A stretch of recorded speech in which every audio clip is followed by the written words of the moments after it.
시청자 여러분, JTBC 뉴스룸을 시작하겠습니다. 의료 공백 우려 속에 본격적인 추석 연휴가 시작됩니다. 오늘부터 기차역과 버스터미널 곳곳에 귀성객들의 발길이 이어졌고 인천공항 역시 붐볐는데 먼저 공항부터 가보겠습니다. 자, 김도훈 기자, 오늘 오전부터 공항이 붐비기 시작했다면서요?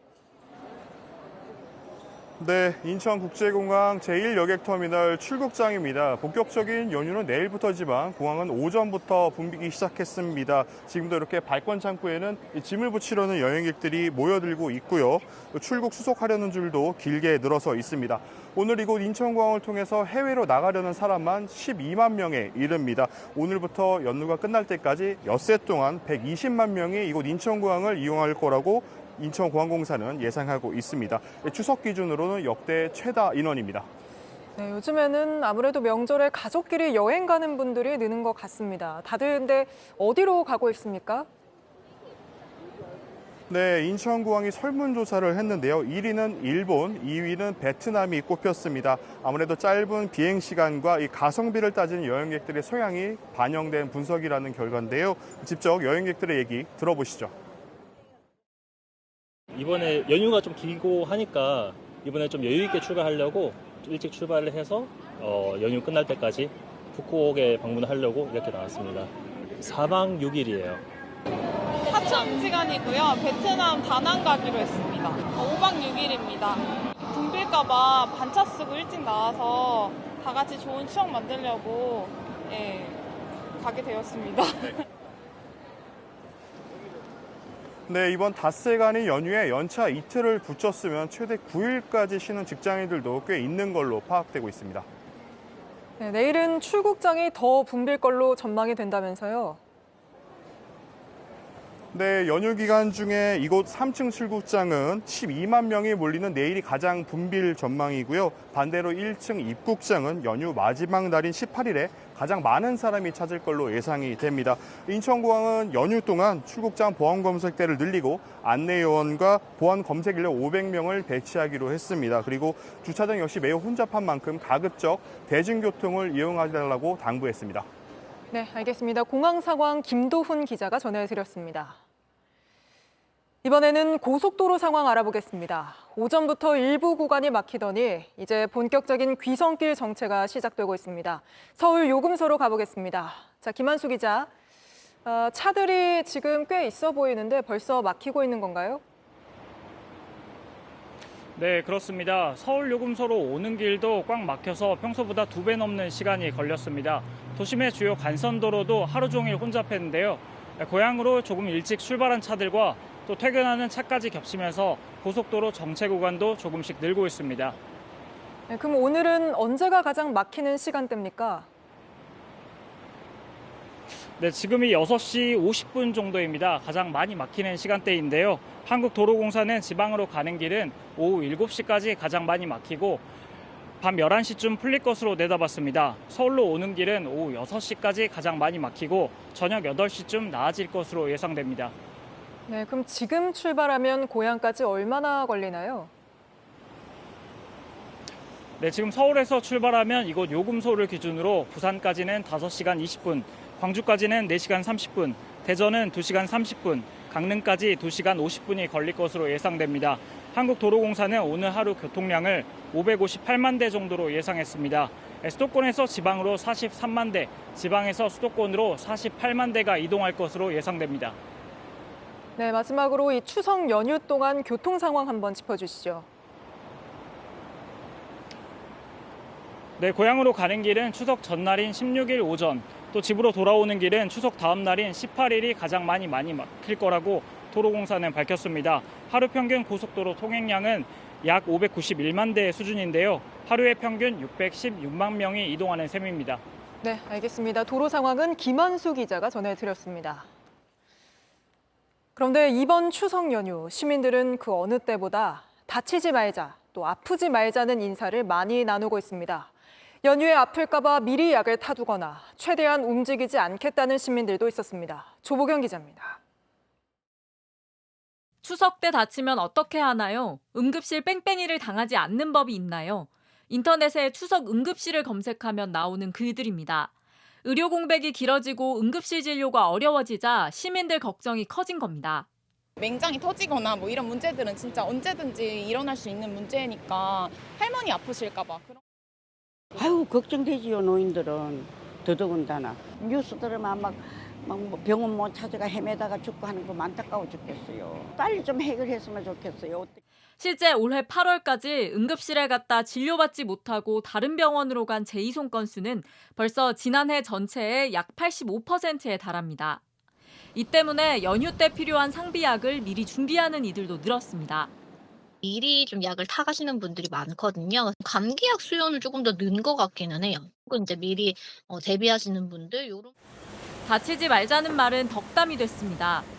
아빠가 다치지 말래요. 응급 환자들이 많은데 치료를 못하는 상황이니까요. 최대한 안 움직이고 먹는 것도 좀 조심해야겠다는 생각? 급기야 최근엔 온라인상에 응급실 대란 꿀팁이라는 글까지 퍼졌습니다. 119를 부르지 말고 스스로 응급실을 찾아가라. 그런데도 쫓아내면 진료 거부라는 건데 잘못된 내용이 많습니다. 정당한 사유가 있으면은 응급의료를 적법하게 거부할 수 있다고 하고요. 내원 수단과는 무관하게 다른 의료기관으로 전원이라든지 이송 조치를 할 수가 있고요. 또한 경증 환자가 응급실을 찾으면 진료 부담금을 90% 내야 합니다. JTBC 조보경입니다. 추석 연휴 전에 출범할 수 있을지 관심을 모았던 여야의정협의체는 끝내 불발됐습니다. 의사단체 8곳이 처음으로 모여 공식 입장을 밝혔는데 정부의 태도 변화가 없는 지금 시점에 협의체에 참여하는 건 시기상조라며 거부한 겁니다. 이런 가운데 윤석열 대통령은 오늘 곳곳에서 반개혁 저항이 계속되고 있다. 카르텔들이 개혁의 길을 가로막는다며 물러서지 않겠다는 뜻을 강하게 나타냈습니다. 성화선 기자입니다.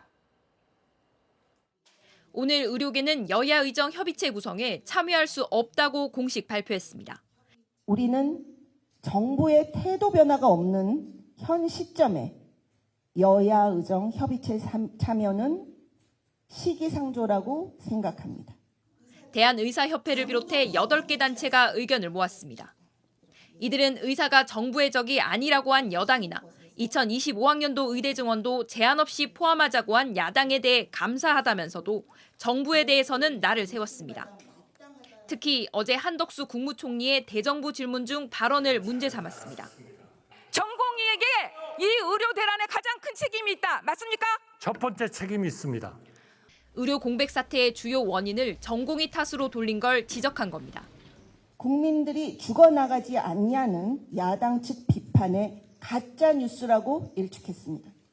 우리 전공의들에게 함부로 말하고 현실을 완전히 왜곡하는 태도에 놀라움을 금할 수 없습니다.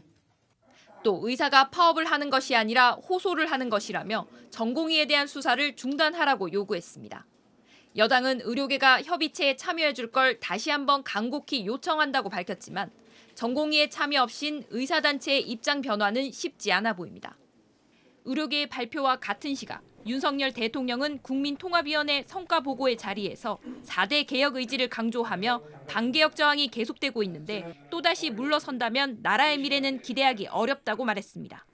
다만 이에 앞서 오늘 오전 서울의료원 등을 방문한 자리에선 과학적 추계로 최소한의 인력을 증원하는 것이니 의료인들이 오해하지 않았으면 좋겠다며 정부의 진정성을 믿어달라고 당부했습니다. JTBC 성화선입니다. 이런 가운데 오늘 윤석열 대통령과 집권 여당 국민의힘의 지지율 모두 취임 후 역대 최저치를 기록했다는 한 여론조사 결과가 나왔습니다. 윤석열 대통령 지지율은 20%로 나타났는데 의대 정원 확대가 2주째 부정평가 1위에 올랐습니다. 정재훈 기자입니다.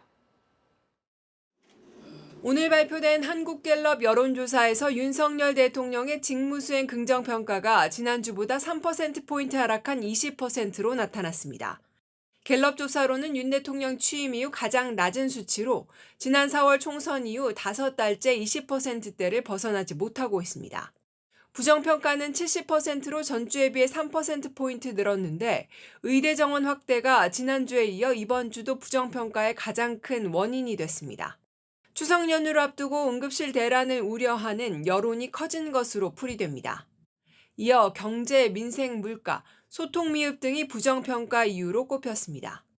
보수세가 강한 대구 경북 지역 지지율도 일주일 전보다 2%포인트 내린 35%를 기록했고 윤 대통령의 핵심 지지층인 70대 이상 지지율도 전주보다 8%포인트 하락한 37%로 나타났습니다. 집권 여당인 국민의힘 지지도도 직전 조사 대비 3%포인트 떨어지며 28%를 기록했는데 이 역시 현 정부 출범 이후 역대 최저치입니다. 국민들이 원하는 바 또 민심을 제대로 못 쫓아가고 있는 데 대한 평가 아닌가 이렇게 생각합니다. 저희들은 늘 이런 것을 엄중하게 받아들이고.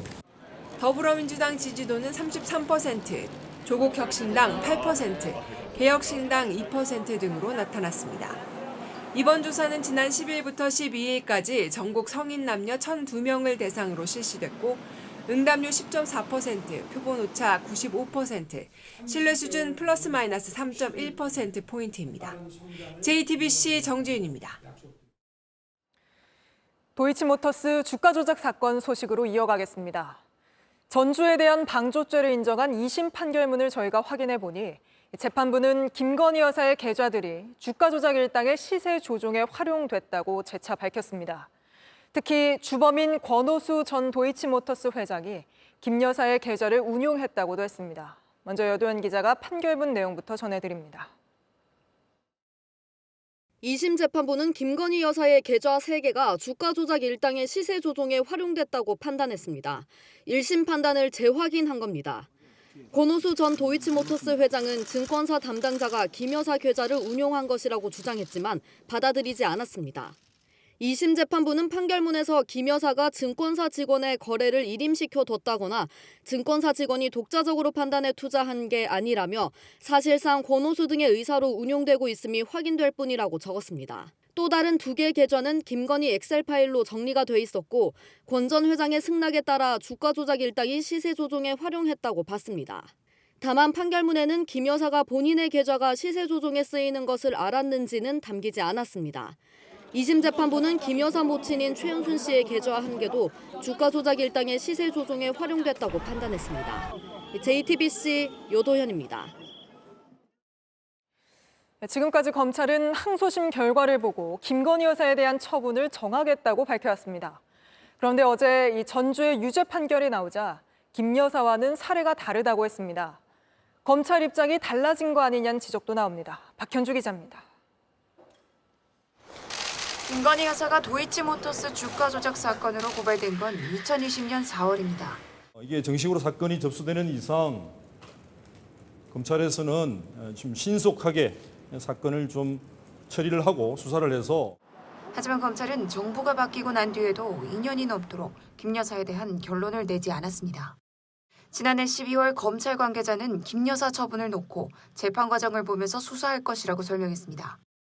올해 2월에도 항소심에서 공방이 벌어지고 있으니 지켜봐야 한다고 했습니다. 그리고 검찰은 김 여사처럼 계좌를 빌려준 전주로 지목된 손모 씨에 대해 방조 혐의를 추가했습니다. 손 씨에게 유죄 판단이 나오면 비슷한 상황에 있는 김 여사에 대한 수사 문턱도 낮아지게 된 겁니다. 그런데 손 씨의 방조 혐의가 인정되자 검찰은 김 여사의 경우는 다르다고 했습니다. 계좌만 빌려준 김 여사와 손 씨를 직접 비교할 수는 없다는 겁니다. 항소심 재판부도 손 씨가 직접 계좌를 운용하며 주가 조작 일당에게 내가 상한가를 찍었다며 메시지를 보내거나 정보를 교류했다고 판결문에서 설명했습니다. 항소심 처분을 보게 했던 검찰의 입장이 미묘하게 달라지면서 김 여사에게 어떤 처분을 내릴지 주목됩니다. JTBC 박현주입니다. 법조팀 박병현 기자와 스튜디오에서 좀 더 짚어보겠습니다. 자, 박 기자, 2심 판결문을 보면 김건희 여사가 재판 대상이 아닌데도 꽤 많이 언급이 된다고요? 네, 맞습니다. 2심 판결문은 별첨까지 346쪽 분량입니다. 김건희 여사는 87번, 어머니인 최은순 씨는 33번 언급이 됩니다. 1심보다 2배 정도 늘어난 겁니다. 별첨 자료에 등장하는 이름이 많고 실제로 이번 사건과 관련해선 권오수 전 도이치모터스 회장이 주가를 일부러 띄우는 과정에 김 여사 등을 주가 조작 선수인 이정필 씨에게 소개한 대목에서 등장을 합니다. 또 주식 관리를 맡긴 뒤 수익의 30에서 40%를 이정필 씨에게 주는 방안을 제안했고 이 씨에게 김 여사의 돈 10억 원이 담긴 계좌 관리를 맡겼다는 부분에서 이름이 언급돼 있습니다. 2심 재판부가 주가 조작을 판단하는데 김 여사 계좌가 그만큼 비중을 차지했다고 해석할 수 있습니다. 2심도 1심처럼 김건희 여사의 계좌가 이 시세 조종에 활용됐다 이렇게 봤는데 구체적인 근거는 뭐라고 되고 있습니까? 권 전 회장 등은 이 김 여사의 계좌는 본인들이 주가 조작에 쓴 계좌가 아니라 이 증권사가 정상적으로 운용한 것이라고 주장을 해왔습니다. 하지만 2심 재판부는 김 여사와 증권사 담당자 간의 통화 녹취록을 근거로 들며 이를 인정하지 않았습니다. 이 판결문 내용에 나온 녹취록을 보면 김 여사가 그분한테 전화가 왔냐고 묻자 증권사 직원이 내라고 하거나 김 여사가 또 사라고 해요라고 답하는 부분이 등장합니다.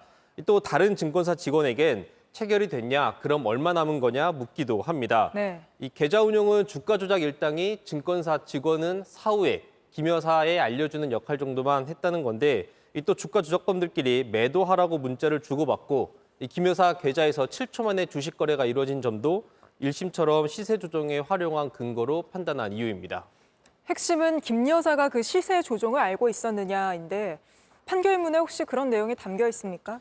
2심도 1심처럼 김 여사가 시세 조종을 알았는지에 대한 판단은 하지 않았습니다. 이 재판이 김 여사 재판이 아니기 때문인데 재판부는 김 여사와 별도 협의가 없이 이 주가 조작 일당들이 블록딜 매도를 한 점도 언급을 하긴 했는데 김 여사가 시세 조종을 알고 계좌와 주식 거래를 맡겼는지와는 완전히 별개의 문제여서 김 여사가 시세 조종을 알았다는 근거로 볼 수는 없습니다.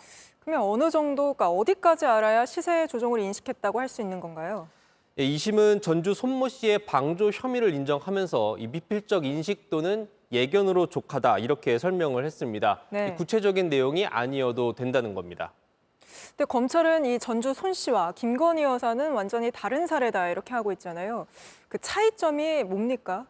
손 씨는 단순 방조를 넘어서 직접 주가 조작 일당과 정보를 교류한 게 드러났습니다. 또 이 정보를 이용해서 본인이 직접 주식 거래까지 했습니다. 네. 이 주가 조작 일당에게 계좌를 맡긴 김 여사와는 조금 차이점이 있습니다. 그래서 계좌를 맡길 때 그리고 거래를 하는 과정에서 시세 조종을 알았는지 여부가 굉장히 중요하고 검찰 수사로 밝혀질 대목이기도 합니다. 네, 알겠습니다. 오늘은 여기까지 짚어보겠습니다. 박병현 기자였습니다. 윤석열 대통령이 영상을 통해 국민들에게 추석 인사를 전했는데 명품백 논란으로 설 영상 땡 등장하지 않았던 김건희 여사가 이번엔 함께 출연했습니다. 최근 김 여사의 공개 행보가 부쩍 잦아진 걸 놓고 여당 내에서도 지적의 목소리가 나오고 있지만 김 여사는 추석 연휴에도 봉사활동에 나설 계획입니다. 강희연 기자입니다. 한복을 입은 윤석열 대통령과 김건희 여사가 다문화 가정 아이들과 함께 섰습니다.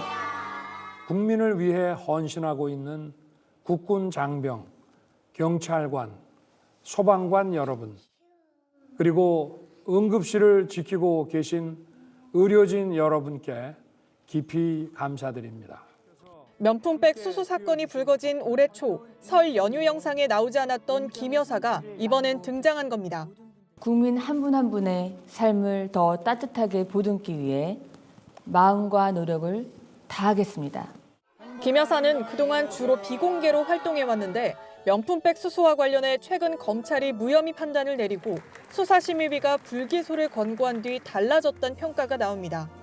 앞서 파리올림픽 선수단 격려 행사와 미 상원 의원단 만찬에 참석했고 기시다 일본 총리 배우자인 유코 여사와 엔터테인먼트사를 방문한 데 이어 지난 10일 마포대교 치안센터를 찾았습니다.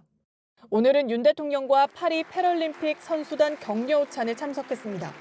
당장 야당에서 비판이 나오자 대통령실은 정쟁이라며 상당히 부적절하고 과하다고 했습니다. 하지만 여당에서조차 쓴소리가 나오고 있습니다. 한 번쯤 국민들께 입장을 표명을 하시고 또 공개 행보에 대해서는 적극적으로 하실 필요가 있지 않나 생각되고요. 왜 갔다 오셨죠? 진정성을 믿지 못하는 이런 부분을 불식시킬 수 있도록 노력해야 된다. 대통령실은 이번 추석 연휴에도 김 여사가 봉사활동을 할 예정이라며 앞으로도 소외계층의 어려움에 귀 기울이는 행보를 꾸준히 할 예정이라고 밝혔습니다. JTBC 강연입니다. 감사원은 김건희 여사의 코바나 콘텐츠를 후원한 업체가 어떻게 대통령 관저 공사를 맡게 된 건지 확인하지 못했다고 밝혔습니다. 당시 실무자였던 김호진 전 관리 비서관이 기억나지 않는다고 밝혔다는 게 이유였는데 김 전 비서관은 국토부 차관을 거쳐 현재 억대 연봉을 받는 한국공항공사 사장의 유력 후보로 거론됩니다. 박사라 기자입니다. 논란이 된 업체는 21g이란 곳으로 과거 김건희 여사의 코바나 컨텐츠 전시를 후원한 것으로 드러나 특혜 의혹이 제기된 바 있습니다. 감사원은 한남동 관저 인테리어 공사를 맡은 21g이 무자격 하도급 업체 15곳에 일감을 준 사실을 적발했지만 21g이 어떻게 공사를 맡게 됐는지는 밝히지 못했습니다. 이전 공사를 총괄했던 김호진 전 대통령실 관리비서관은 감사원에 누가 21g을 추천했는지 기억나지 않는다고 진술했습니다. 김 전 비서관은 감사가 한창 진행 중이던 지난해 7월 국토교통부 1차관으로 자리를 옮겼습니다. 6개월 만에 총선 출마를 위해 차관에서 물러났지만 국민의힘 경선에서 패배해 공천을 받지 못했습니다. 그런 김 전 비서관이 이번에는 한국공항공사 후임 사장에 유력하게 거론되고 있습니다. 지난해 공항공사 사장의 기본급은 1억 3천만 원 가량입니다. 김 전 비서관은 현재 공직에 있지 않다는 이유로 감사원 감사 결과에 따른 징계도 피해가게 됐습니다. 이런 인물은 공기업 사장이 될 수도 없고 되어서도 안 된다는 점을 분명히 말씀드립니다. 취재진은 김 전 비서관의 입장을 물으려 했지만 연락이 닿지 않았습니다. JTBC 박사라입니다. 추석 연휴를 앞둔 오늘 전국 곳곳에 비나 소나기가 내렸습니다. 이틀 사이 300mm 넘는 폭우가 쏟아졌던 울릉도는 도로가 끊기고 침수 피해가 잇따랐는데 주민들이 힘을 합쳐 복구 작업을 벌이고 있습니다. 현장 모습을 윤두열 기자가 취재했습니다. 시간당 70mm 퍼붓는 비는 순식간에 눈앞 풍경을 바꿔놨습니다. 조금 전 걸어 다녔던 도로는 하천이 됐습니다. 우리 아까 동승골도 가져갔어. 돌, 나무까지 흙이 쏟아져 내려옵니다. 워낙 물살이 거세 세간살이뿐 아니라 오토바이와 차까지 떠내려갑니다. 그 차가 물이 넘치자마자 순식간에 밀려났어요. 순간적으로. 팡그라는 소리에 나오니까 하고 도끼가 터져가지고 물이 하고 오토바이 하고 이런 게 다 떠내려가고 그럴 때. 도로가 뒤집혔습니다. 안에 있던 수도관도 터져 나갔습니다. 물은요 종일 안 나왔어요. 어제 안 나오고 밤에도 계속 안 나왔고요. 아침에 나왔어요. 산사태 경보가 내려지면서 산 아래 주민 558명이 대피했습니다. 일주도로는 끊겼습니다. 사람 키만한 바위가 떠내려 오기도 했습니다. 운명사고가 없었던 게 천만다행이고. 울릉에 이틀 동안 300mm 넘게 호우가 쏟아졌습니다. 46년 만에 가장 많이 내린 비였습니다. 관광객과 귀성객이 몰리는 명절 연휴 앞이라 주민들 상심이 더 컸습니다. 공무원, 상인, 군인 할 것 없이 삽들고 밖으로 나왔습니다. 여행 온 외국인 유튜버도 함께 치웠습니다.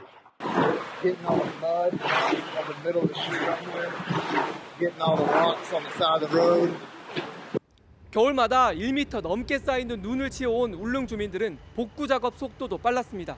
하루 만에 길이 깨끗해졌고 일주 도로는 모두 뚫렸습니다. 아직 치워야 할 게 남았지만 주민들은 지치지 않았습니다. 어제도 밤을 새고 오늘도 밤샐 겁니다. 지금 우리 만반의 준비가 돼 있으니까 신경 쓰지 마시고 울릉도 오십시오. 울릉군은 내일까지 피해 복구를 끝낼 수 있다고 했습니다. JTBC 윤두열입니다. 비가 지나고 추석 명절이 시작되면 다시 더위가 찾아옵니다. 연휴 동안 이례적으로 열대야까지 나타날 걸로 예상이 되면서 올해 한가위 보름달은 한여름 같은 더위 속에 맞이하게 됐습니다. 이혜원 기자가 보도합니다. 9월 중순이지만 많은 시민들이 여전히 반팔 차림입니다. 원래 이제 추석 시즌 되면은 날씨 좀 선선해지고 자전거 타기 되게 좀 좋은 날씨여야 되는데 평년보다 조금 더운 것 같아요. 곧 추석이지만 가을을 실감하긴 어렵습니다. 다 30도가 넘더라고요. 그래가지고 요번에 어떻게 지내나 그랬는데 마침 딸이 엄마 너 음식하지 말고 우리 집에 와서 하자고. 다행이에요. 한반도 위에 따뜻한 고기압이 여전히 자리를 지키며 북쪽에서 내려오는 찬 공기를 막고 있습니다. 게다가 남쪽에선 태풍 버빙카가 덥고 습한 공기를 몰고 북상하고 있습니다. 추석 연휴 첫날인 내일 낮엔 서울이 29도, 광주와 대구가 34도 등 전국이 26도에서 35도 사이로 평년보다 최고 7도가량 높겠습니다. 연휴 내내 무더위는 이어지겠는데 서울 기준 낮엔 30도 안팎까지 오르며 평년 이맘때보다 5도 가까이 높겠습니다. 전국 대부분 지역에서 간간히 소나기도 내려 체감온도를 끌어올리겠습니다. 최저기온은 25도 아래로 좀처럼 떨어지지 않아 열대야 속에서 한가위 보름달을 맞이할 수도 있겠습니다. 추석 당일 전국 대부분 지역에서 구름 사이로 보름달을 볼 수 있겠고 예상 월출 시각은 서울 기준으로 오후 6시 17분입니다. JTBC 이혜원입니다. 최근 물가가 안정세인 데다 내수도 살아나고 있다는 게 정부 평가지만 추석 명절을 맞은 서민들은 이걸 몸으로 느끼지 못한다고 말합니다. 저희가 현장을 둘러보니 차례상 차리기도 겁난다는 목소리가 많았는데 이 소식 이상화 기자가 취재했습니다. 뜨겁게 달궈진 철판 위로 전이 노릇노릇 익어갑니다. 추석을 앞두고 각종 전을 사기 위한 줄도 길게 늘어서 있습니다. 저희 제사가 있어가지고 오색전이랑 그 동그랑땡 같은 거 좀 사러 왔어요. 물가는 올랐는데 온누리 상품권으로 이제 그거 사서 와가지고. 하지만 여전히 부담스러운 물가에 선뜻 지갑을 열기 어렵다는 사람도 많습니다. 상차리기 위해서 한번 시장을 한번 나와봤더니 배추도 또 식구들 오니까 하다못해 겉절이라도 하려고 하는데 한 통이 10,000원이야. 싼 데가. 애호박, 시금치, 무 같은 채소류는 3주 전보다 가격이 10% 이상 올랐습니다.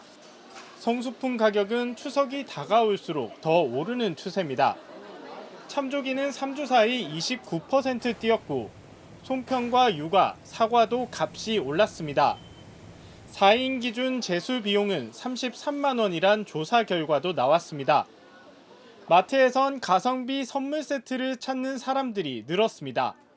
가격대는 한 3에서 5만 원대 사이로 보고 있는데 선택지가 많아진 것 같아요. 사실 요새 물가가 너무 많이 올라가지고.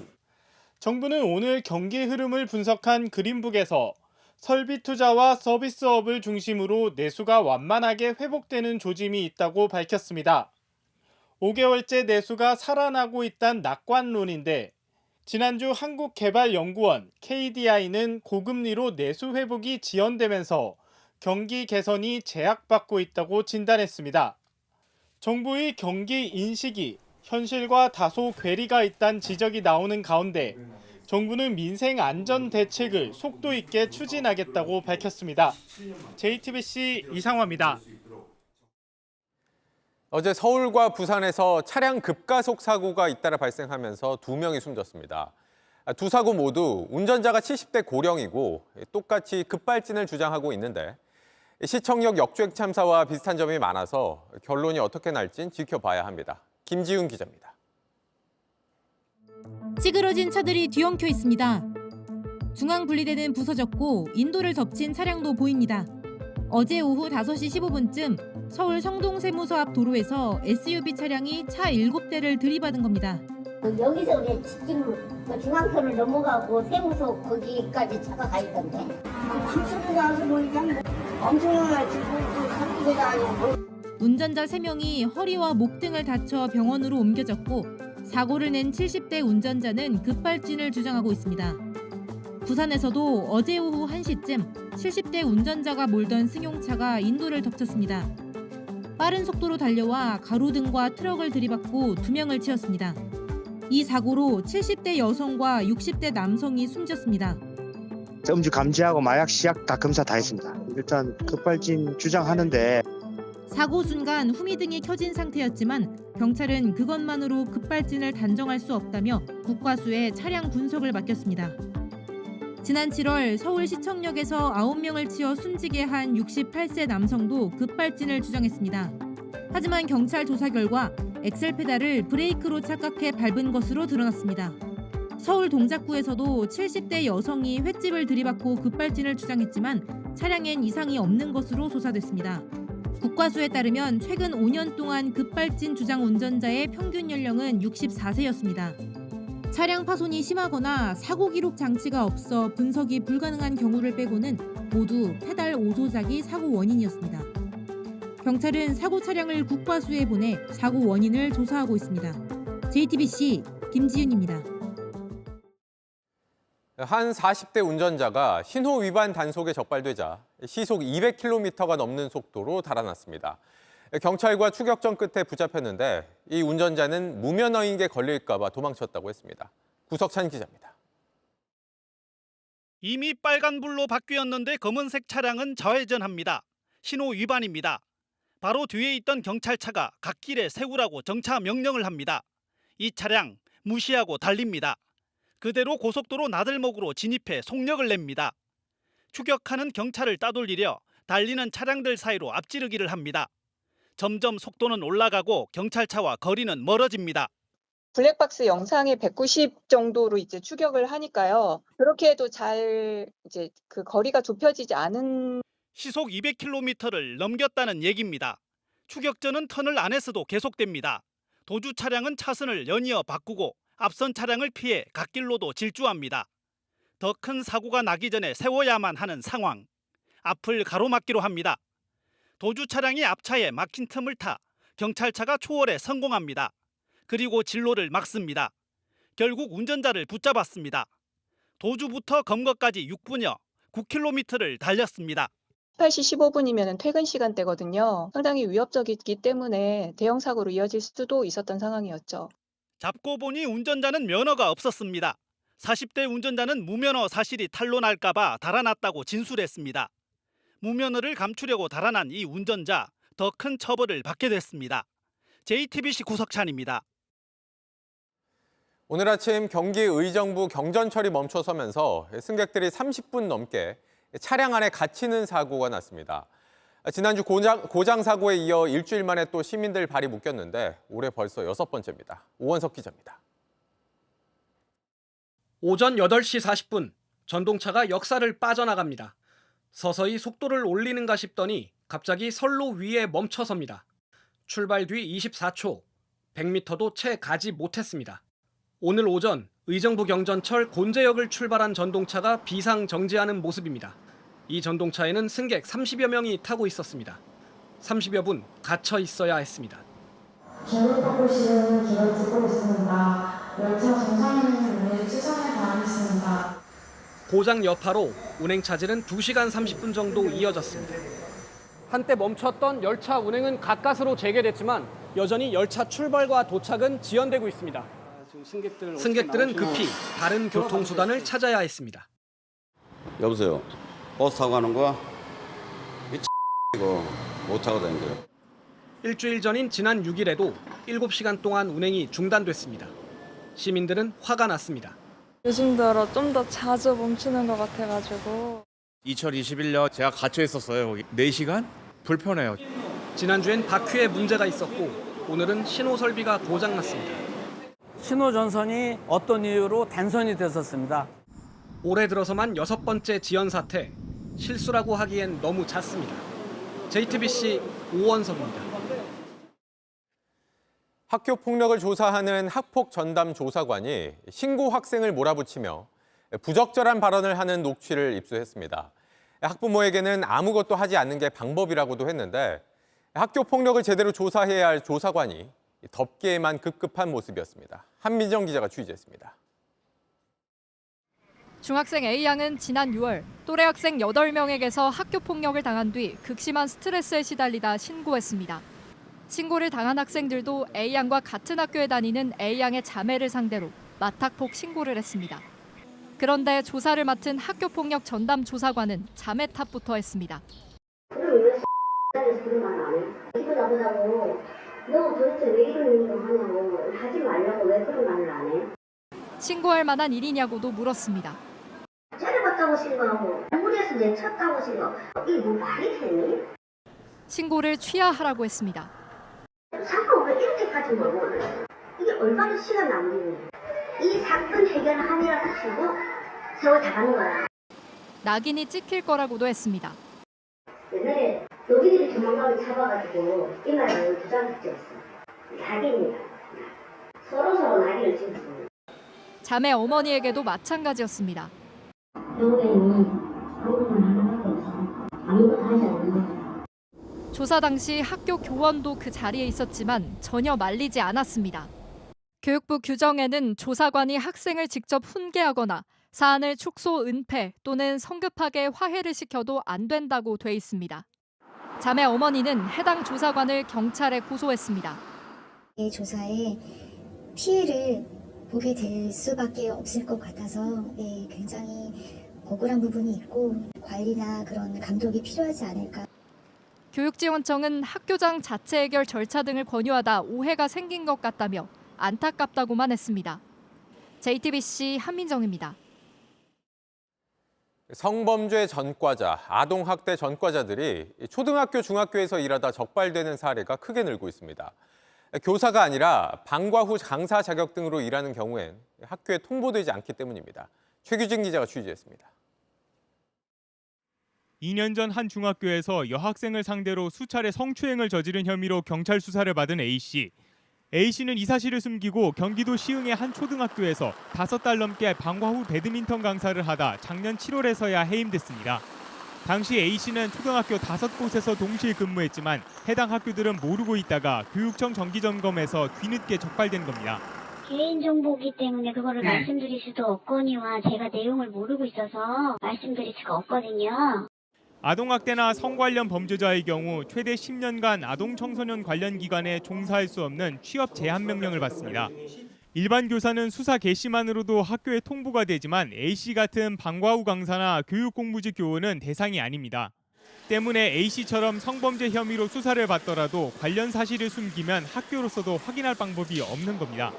이 같은 사례는 최근 3년간 2건에서 지난해 12건으로 6배 늘었습니다. 취업 제한 명령 조회는 의무사항이지만 학교가 이를 확인하지 않아 성범죄자가 8개월 넘게 근무한 사례도 있었습니다. 성범죄 이력을 숨기고 취업을 하더라도 해임 이외에는 처벌할 방법이 없다는 점도 문제로 지적됩니다. 대부분의 시간을 학교에서 보내는 거잖아요. 그런 부분에 너무 안일하게 대응하고 있는 부분에서 어른으로서 미안한 감을 느꼈고 그 제도적으로 우리가 막을 수 있는 부분인데 교육부와 여가부는 법 개정을 통해 사각지대를 없애겠다고 설명했습니다. JTBC 최규진입니다. 미국 대선 소식입니다. TV 토론 이후 민주당 해리스 후보가 공화당 트럼프 후보와의 지지율을 미세하게 벌린 걸로 나타났습니다. 트럼프 후보는 토론의 승리자는 자신이라며 추가 토론은 하지 않겠다고 선언했습니다. 워싱턴에서 강태화 특파원입니다. 트럼프 후보는 판정패로 평가받은 TV 토론에서 자신이 승리했다고 주장했습니다. As everyone saw 2 nights ago, we had a monumental victory over Comrade Kamala Harris. 그러면서 더 이상의 토론은 없다고 선언했습니다. 승기를 잡은 해리스 후보의 생각은 다릅니다. 2 nights ago, Donald Trump and I had our first debate, and I believe we owe it to the voters to have another debate. 대중의 평가는 분명했습니다. 로이터 통신의 여론조사에서 유권자의 53%는 해리스의 승리라고 답했고 트럼프가 이겼다는 의견은 24%에 그쳤습니다. 다만 표심의 극적인 변화를 가져오진 않았습니다. 같은 조사에서 해리스 후보의 지지율은 47%, 트럼프 후보는 42%였습니다. 오차 범위 이내로 지난달 기록했던 4%포인트 차와 큰 차이는 없었습니다. 다만 해리스가 대선 레이스를 이끌 돈과 사람에서 분명한 우위를 점했다는 평가가 나옵니다. 토론 이후 하루 동안 해리스 캠프는 4,700만 달러를 모금해 해리스의 후보 지명 당일 이후 최고치를 기록했습니다. 젊은 층에 막대한 영향력을 가진 팝스타 테일러 스위프트도 다시 한번 힘을 실었습니다. And if you are over 18, please register to vote for something else that's very important coming up, the 2024 presidential election. 워싱턴에서 JTBC 강태화입니다. 이민자들이 반려동물을 잡아먹는다는 트럼프의 발언이 미국 전역에 나비 효과를 불러왔습니다. 지목된 오하이오 동네는 테러 위협을 받았고 다른 주의 흑인들은 들고 일어났습니다. 이지은 기자입니다. In Springfield, they're eating the dogs, the people that came in. They're eating the cats. They're eating the pets of the people that live there. 이 말 한마디에 오하이오주의 작은 동네는 테러 위협을 받았습니다. 폭탄을 설치하겠다는 이메일에 주민들은 대피해야 했습니다. Just extremely unfortunate morning in Springfield. These rumors they're just not true. Springfield is a beautiful place and your pets are safe in Springfield. 이곳 IT계 이민자들은 두려움에 떨고 있습니다. Should try to control their narrative, their rhetoric, because what they say can affect an entire country. 이웃 동네에선 실제로 고양이를 잡아먹은 여성의 영상이 공개됐습니다. Someone got rubber gloves. She's covered in blood. Did you eat it? No. Why'd you kill it? 용의자는 IT 출신도 아니었지만 인종 혐오에 불을 지폈습니다. 새끼 고양이는 덜 먹고 공화당이나 찍어라. 애리조나에는 이런 선거 광고까지 나붙었습니다. I have a pet. I love my Bella. And so you sit there and you say, this is what my country, my American country, has become. 보다 못한 다른 주 흑인들은 시위에 나섰고 They're eating the dogs. They're eating the cats. SNS에는 트럼프를 풍자한 노래가 떠돌기 시작했습니다. JTBC 이트은입니다. 북한이 우라늄 농축 시설을 처음으로 공개했습니다. 14년 전 미국의 핵 물리학자가 영변의 핵시설에서 봤다고 묘사한 것과 매우 흡사한데 북한이 미국 대선을 앞두고 존재감을 드러내기 위해 핵실험을 강행할 수 있다는 해석도 나옵니다. 김민관 기자입니다.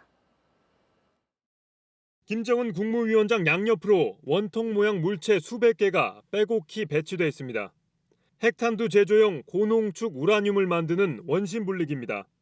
시설을 둘러본 김 위원장은 만족감을 나타냈습니다. 정말 이곳은 보기만 해도 힘이 난다고. 우리 당의 핵무력 건설 노선을 받들어 자위의 핵병기들을 기하급수적으로 누리자면 북한이 우라늄 농축 시설의 존재를 처음으로 공개한 건 2010년입니다. 미국 핵물리학자 시그프리드 해커 박사를 영변 핵시설로 직접 초청했습니다. 당시 사진이 공개되진 않았지만 해커 박사의 기록에 따르면 지름 20cm, 높이 180cm의 현대적이고 깨끗한 원심 분리기가 1,500에서 2,000개 정도 배치된 형태였습니다. 오늘 북한이 공개한 시설물은 해커 박사의 묘사와 상당 부분 일치합니다. 다만 사진 속 시설물은 비교적 최근에 만들어진 것으로 추정됩니다. 이를 바탕으로 군 당국은 평양 외곽에 있는 강선 지역 우라늄 농축 시설일 가능성에 무게를 두고 있는 것으로 전해졌습니다. 북한은 김 위원장이 방사포 실사격을 점검하는 사진도 공개했습니다. 영상 속 방사포는 핵탄두 탑재가 가능한 것으로 알려진 북한의 주력 미사일입니다.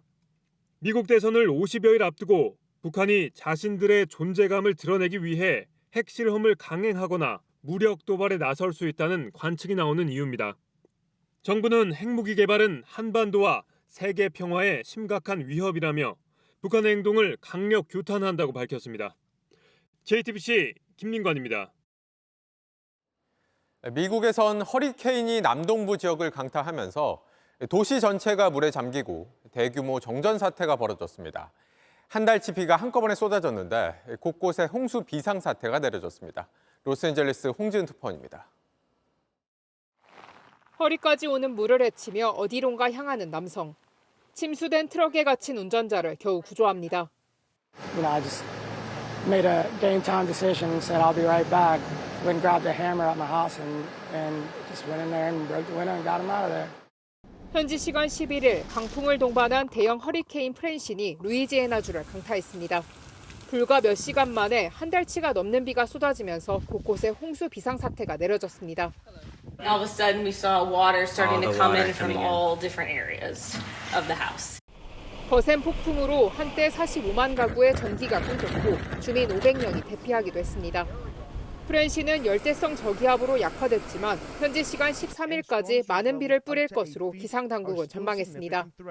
북쪽으로 이동하면서 미시시피와 아칸소 등 1,200만 명에게 홍수경보가 내려진 상태입니다. I want to remind all of the citizens that now is the time to begin to stay off of the roadways, stay home and stay put. 한편 이날 캘리포니아주 로스앤젤레스에서는 규모 4.7의 지진이 발생했습니다. 미 지질조사국은 LA 일대 주민들에게 지진 경보 문자를 발령했습니다. LA 카운티 전역에서 흔들림이 감지됐지만 피해는 보고되지 않았습니다. 로스앤젤레스에서 JTBC 홍지은입니다.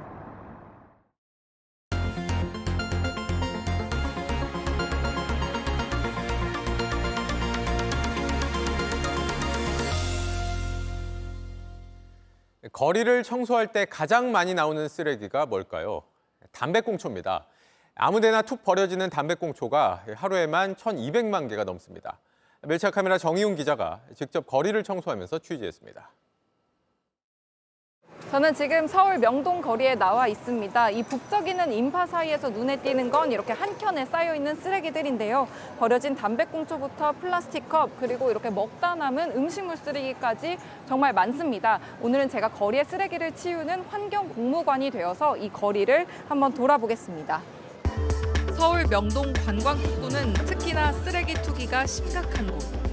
16명의 환경공무관이 새벽 5시 반부터 밤 10시 반까지 내내 치우지만 말 그대로 돌아서면 그대로가 됩니다.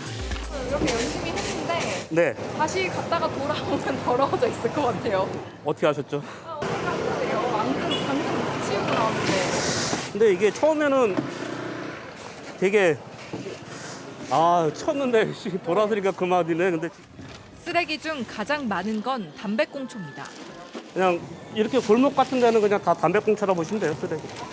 빗물바지나 하수구, 바닥 곳곳에 끼어서 빼내는 것도 보통 일이 아닙니다. 이제 하수과에서 네, 아주 한 번씩 다, 하수과에서. 네, 한 번씩 다 파줍니다. 길거리에 꽁초를 툭 버리고 간 시민을 쫓아가 그 이유를 물었더니 좀 황당한 답변을 합니다. 촬영 중 제 가까이서 담배를 피우던 외국인에게도 물었습니다. You cannot smoke here. Everywhere where I see the sign, people smoking. So I just do the same what they do. Everybody puts their butt on the ground. It's crazy if you think about it.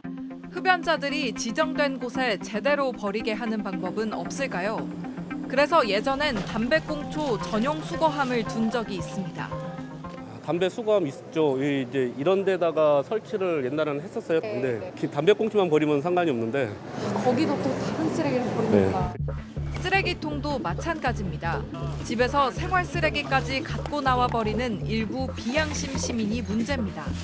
모르시는 분들은 쓰레기통이 없으니까 이렇게 지저분한 거 아니냐는데 쓰레기통에 놓으면은 여긴 다 쓰레기장이 되기 때문에.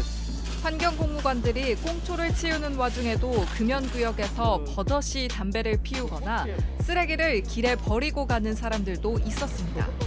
뭐 치우고 있는데도 그냥 버리시는 분도 많고 뭐 심한 말도 한번 들어봤죠. 내가 이거 버리니까 네가 쓸고 먹고 사는 거 아니냐 뭐. 다음 날 새벽 전날 청소했던 현장에 다시 가봤습니다.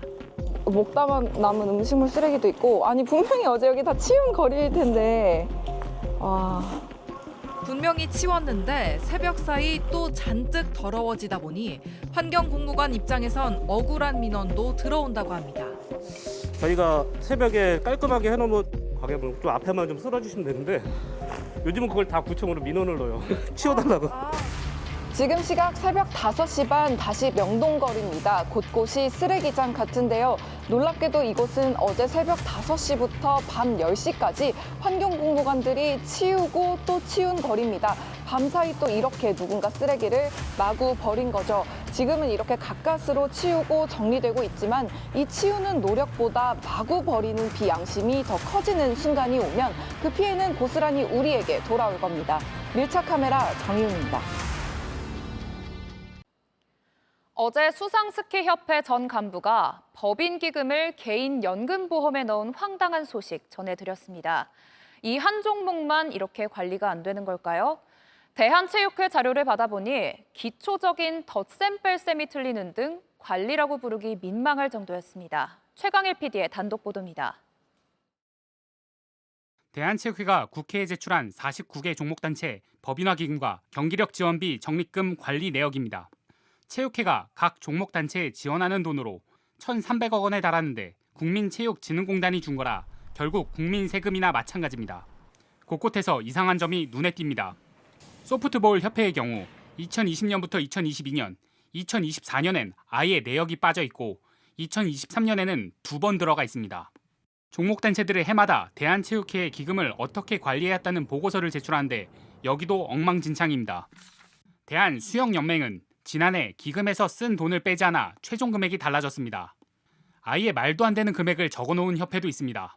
좀 오류가 있는 자료에 대해서 왜 이게 좀 틀렸느냐 지적을 하면은 본인들도 모르겠다 하는 그런 황당한 답변이 오는 것 자체가 체계적인 회계 관리 시스템이라든지 내외부 통제 시스템이 진짜 제대로 좀 구축이 안 되고 지금 그 수십 년 동안 이게 방치되어 왔었던 것이 아닌가 하는 그런 생각이 들고. 대한체육회는 담당 직원이 1명에 불과해 부족한 점이 많았다며 앞으로 철저히 관리하겠다고 밝혔습니다. JTBC 최광일입니다. 올림픽 전부터 대립각을 세운 문화체육관광부와 대한체육회가 또다시 맞부딪혔습니다. 하루 전 문체부가 감사원에 체육회 감사를 청구했었죠. 그러자 이 체육회에서도 문체부에 대한 감사를 청구하겠다며 맞불을 놨습니다. 오선민 기자입니다. 파리올림픽 귀국 당시 문체부가 마련한 환영 행사장은 텅 비었습니다. 혼란스런 선수들의 표정만 남았을 뿐입니다. 저희는 이제 축하해 주러 간 것인데 갑자기 이렇게 바뀌었다고 이렇게 전달을 받았습니다. 문체부와 체육회는 체육단체장의 연임 제한, 예산 교부 방식 등 여러 사안마다 첨예하게 대립했습니다. 국정농단 때 블랙리스트를 만들고 이 단체들을 제압할 때 썼던 방식입니다.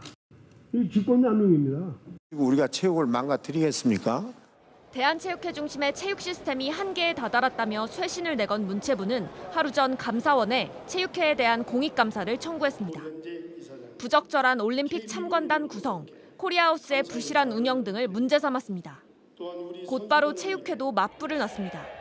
감사를 환영한다면서 마찬가지로 감사원에 문체부에 대한 공익감사를 청구하겠다고 한 겁니다. 고의적인 사업 승인 지연, 대한올림픽위원회 강제 분리 추진 등을 부당하다고 봤습니다. 갈등을 표출하는 그런 게 아니고 미래로 가기 위해서 이것을 객관적으로 제3기관에서 한번 조명을 해보자. 파리올림픽은 선수들의 빛나는 성과 못지않게 체육계회들이 온 짙은 그늘도 같이 돌아보게 합니다. 그 과정에서 잘잘못을 서로 따지겠다는 문체부와 체육회의 갈등도 커져가고 있습니다. JTBC 오선민입니다. Sony o un campeón o un primo de Sony, total, son más o menos todo igual. 이 발언 기억하시죠? 손흥민 선수를 향해 인종차별 발언을 한 토트넘의 동료 벤탄쿠르가 잉글랜드 축구협회 FA로부터 최대 12경기 출전 정지 징계를 받을 위기에 처했습니다. 당시 손흥민은 우리는 형제라며 팀 동료를 감쌌지만 FA는 이 사안을 심각하게 받아들인 겁니다. 벤탄쿠르의 발언이 부적절하고 모욕적일 뿐만 아니라 축구의 품위를 훼손했다고 비판 성명도 냈습니다. 토트넘 입장에선 참 남처할 수밖에 없죠. 잉글랜드 축구협회는 벤탄쿠르에게 오는 19일까지 이 혐의에 대한 답변을 요구했습니다. 홍명보 감독과 축구협회를 향한 거센 야유가 쏟아졌던 팔레스타인전. 감독 선임 논란으로 싸늘해진 팬들은 정몽규 회장 물러나라는 걸개까지 내걸기도 했죠. 그런데 이렇게 팬들만 우리 축구에 대한 답답함을 느끼는 건 아닌 것 같습니다. 축구협회 노조가 정몽규 축구협회장의 4번째 연임을 반대한다는 성명을 냈습니다. 클린스만 사태부터 홍명보 감독 선임에 이르기까지 이렇게 성난 여론에 아랑곳하지 않고 현 집행부가 회장의 사선만을 바라보고 있다고 비판했는데요. 축구협회 내부에서 회장의 사퇴를 공개적으로 요구한 건 이번이 처음입니다.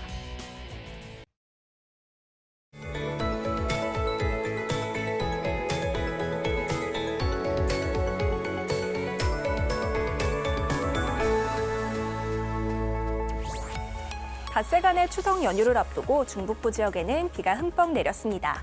이들 지역은 내일까지도 최대 80mm의 비가 이어지겠는데요. 특히 오늘 밤에는 시간당 50mm의 매우 강한 비가 집중되겠습니다.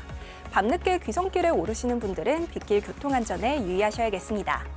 비가 그친 뒤에도 모레부터는 소나기 소식이 잦겠고요. 강원 영동과 영남 해안, 제주에는 비가 내리겠습니다. 연휴 기간의 자세한 기온도 살펴보겠습니다. 더위가 주춤했던 서울도 낮 기온이 다시 30도를 넘어서겠고요. 밤사이 열대야가 나타나는 날이 많겠습니다. 현재 폭염특보는 충청 이남을 중심으로 발효 중인데요. 연휴 기간에는 그 밖의 지역으로도 확대될 가능성이 높겠습니다. 내일 아침까지 남부 내륙에는 안개가 짙게 끼겠고 경북에는 한때 소나기도 지나겠습니다. 최저기온은 서울과 대구가 25도가 예상되고요. 한낮엔 서울 30도, 광주는 34도까지 오르겠습니다. 모처럼의 연휴인데 늦더위 속 비와 소나기 소식에 아쉬운 분들도 많으실 것 같은데요. 추석 당일에 뜨는 둥근 보름달을 보며 아쉬운 마음을 달래보시는 것도 좋겠습니다. 날씨였습니다.